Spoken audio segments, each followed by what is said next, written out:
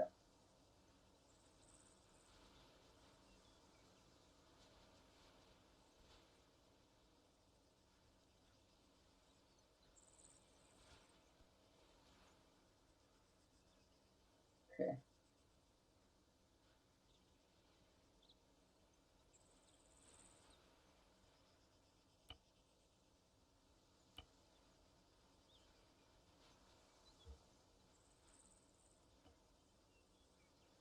Wait, hold on. I lost you at the looking part. Throwable. Go where? Yep. Yep. Yep. Big room. Yeah, and disable, right?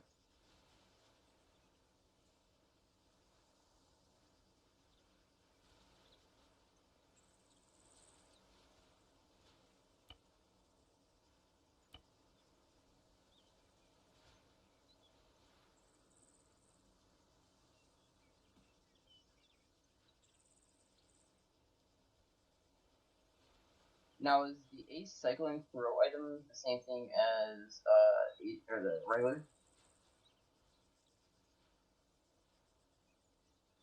Okay. User disconnected from your channel. Yeah.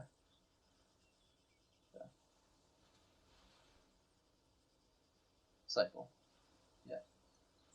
Okay. Now, is there a place I can test this? Okay. Yeah. Oh, okay. Yeah.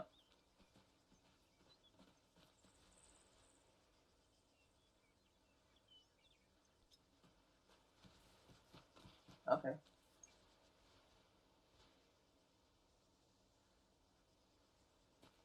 That's cool.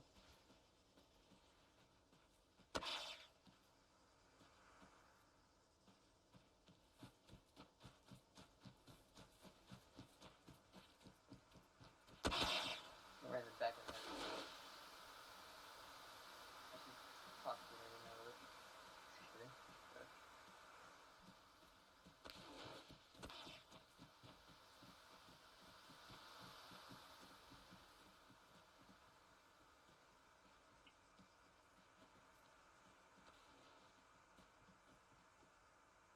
Nice.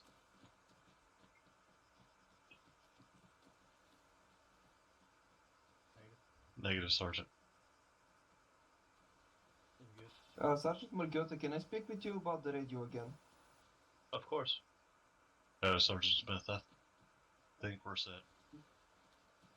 Run with the smoke. Oh, I'm the cover. Run. Thank you, Sergeant. Run.